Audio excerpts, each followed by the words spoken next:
یہ میری خوش قسمتی کہ میں حضور کا امت ساری زندگی اس کا شکریہ ادا کرتا رہوں تو کہ شکر ادا. ہم حضور کے امتی، نبی انتظار کرتے رہے، نبی منتظر رہے. حضرت خلیل اللہ کی بارگاہ میں پکار رہے ہیں، ربنا وابعث فیہم رسولا، مالک رسول بھیج دے. کوئی کہتا ہے لیسا بفظ ولا بغلظ، وہ ترشرو نہیں ہوگا، سخت مزاج نہیں ہوگا، ماتھے پہ شکنیں لانے والا نہیں ہوگا، وہ پیار بانٹنے والا ہوگا. بس وہ آیا جا رہا ہے. حضرت عیسیٰ نے تو نام بھی بتا دیا، مبشرم برسول یاتی من بعد اسمہ احمد. لوگوں میں جا رہا ہوں، چلو نام بھی بتا دیتا ہوں، میرے بعد جو آنے والا اس کا نام احمد ہوگا. نبی انتظار کرتے رہے، 12 نبیوں نے انتظار کیا حضور کی امت میں ہونے کے لیے، تمنا کی. نستورہ راہب انتظار کرتا رہا، بحیرہ راہب انتظار کرتا رہا. شب ہجر کی سختیاں کوئی اس سے جا کے پوچھے، تیری راہ تکتے تکتے جسے صبح ہو گئی. زندگیاں گزار دی انہوں نے. سلمان فارسی کی کہانی سن لو. مجوسی کے بیٹے تھے، حق کی طلب میں نکلے، باپ نے گھر سے نکال دیا. ایک پادری کے پاس جا کے رکے، زندگی بھر اس کی نوکری کی. جب اس کا آخری وقت آیا، اس نے کہا میری تدفین کے بعد غموریہ چلے جانا، وہاں کا پادری خدا رسیدہ ہے، تجھے اس سے کچھ مل جائے گا. کہتے میں وہاں سے غموریہ آ گیا. پھر اس پادری کی ساری زندگی خدمت کی. جب وہ مرنے لگا تو اس نے کہا کوئی ایسا شخص نہیں ہے جس کے پاس اب میں تجھے بھیجوں، لیکن نبی آخر الزمان کے ظہور کے لمحے آ گئے. تو یہاں سے یثرب چلا جا، وہ اس نبی کی ہجرت گاہ ہوگی، تیری زندگی سنور جائے گی. تو نے بڑی محنت کی ہے، بڑی نوکری کی ہے میری. کہتے میں نے اس کو کہا کہیں ایسا نہ ہو میں دھوکہ کھا جو مجھے کوئی نشانی بتا دے. اس نے کہا 3 نشانی ہیں، ایک صدقہ نہیں لے گا، دوسرا ہدیہ رد نہیں کرے گا، تیسرا 2 کندھوں کے درمیان مہر نبوت ہو. کہتے ہیں میں نے اس کی تدفین کی، یثرب کی جانب جاتے ہوئے ایک قافلے میں شامل ہو گیا. انہوں نے مجھے پکڑ کے اپنا غلام بنا لیا، لیکن میرے پہ مہربانی یہ کی کہ مجھے بیچا جا کے مدینے میں.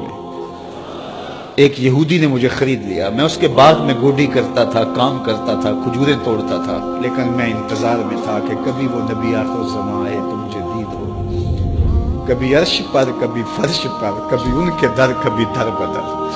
غم عاشقی تیرا شکریہ، میں کہاں کہاں سے گزر گیا.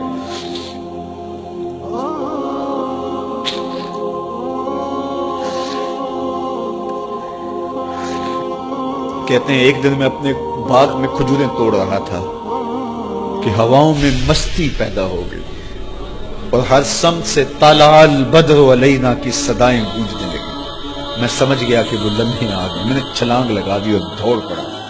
میرے آقا نے سمجھا شاید غلام بھاگ گیا، اس نے دوڑ کے مجھے پکڑ لیا. میں نے اس کو کہا کہ میں نوکر تیرا ہی ہوں، لیکن دل نوکر کسی اور کا ہے. میں بھاگوں گا نہیں، مجھے جانے دے. میں کچھ کھجوریں لے گیا تھا صدقے کی نیت سے، جا کے حضور کو پیش کی. آقا کریم نے فرمایا ہم نبی صدقہ نہیں لیتے.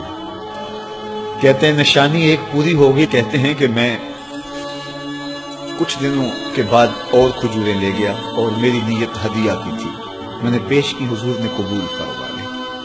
لیکن میں بھی کہتا تھا تیسری نشانی بھی پوری ہو لے تو پھر مانوں گا. اور وہ کیا تھی؟ 2 کندھوں کے درمیان مہر نبوت.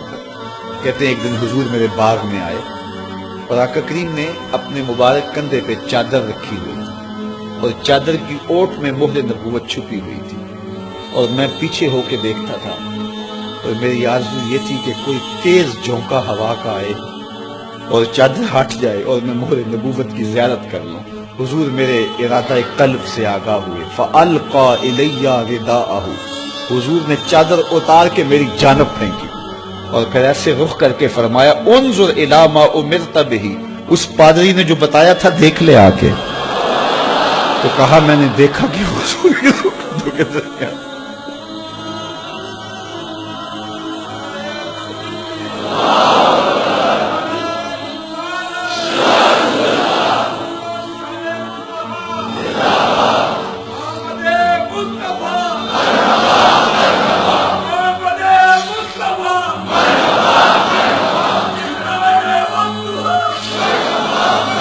شب ہجر کی سختیاں کوئی اس سے جا کے پوچھے، تیری راہ تکتے تکتے جسے صبح ہو گئی.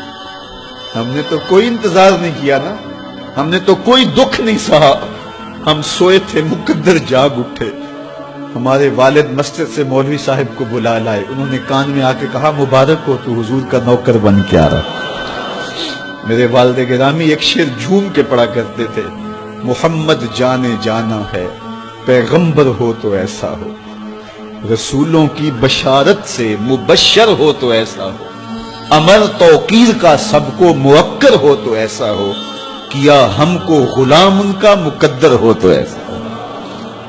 میں اپنے مقدر پہ قربان نہ جاؤں، آپ اپنے مقدر پہ نثار نہ جائیں، ہمیں وہ نبی ملا جو نبیوں کا نبی ہے۔